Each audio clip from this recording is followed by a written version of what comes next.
মই বতৰা গাঁৱৰ অংকুৰ বৰ্মন পিতা ভূগোল বৰ্মন মাতৃ লক্ষীধৰ বৰ্মন আৰু পাৰ্থপ্ৰতিম বৰ্মন।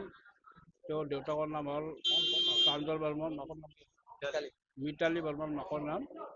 তেওঁ ঘৰত থকাতে তেওঁ ঘৰৰ পৰাই কাঁচকোৰালৈ গৈছিল, গা ধুবও গৈছিল নে মাছ খাবলৈ গৈছিল, কি কাৰণত গৈছিল নাজানো। তেওঁ গা ধোৱা অৱস্থাত থকাতে কোনোবাই কৈছে যে তোমালোকৰ ল'ৰাটোৱে গা ধুব গৈছে, লৈ আহা। সেনেকে ক'ব যাওঁতে ল'ৰাটো তল পৰি গ'ল, বিচাৰি পোৱা নাই। তাৰ কিছুমান পিছত ভাগি উঠিল। এইটোৱে কথা। দুজন ঢুকাইছে।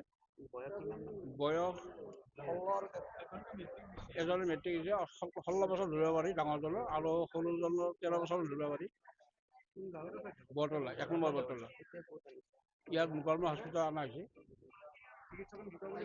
চিকিৎসকসকলে মৃত বুলি ঘোষণা কৰিছে। নং বৰতলাৰ কাঁচকুৰা বিলত ঘটি যোৱা ঘটনাটোৰ সলিল সমাধিগতে বৰতলাৰ অংকুৰ বৰ্মন, বয়স হ'ল 16 বছৰ, আৰু শ্ৰী পাৰ্থপ্ৰতিম বৰ্মন, বয়স হ'ল 13 বছৰ। এই ঘটনাত সমগ্ৰ অঞ্চলজুৰি এটা শোকৰ ছাঁ পৰে। তেওঁলোকৰ ঘৰ আছিল বৰতলা, 1 নং বৰতলাত।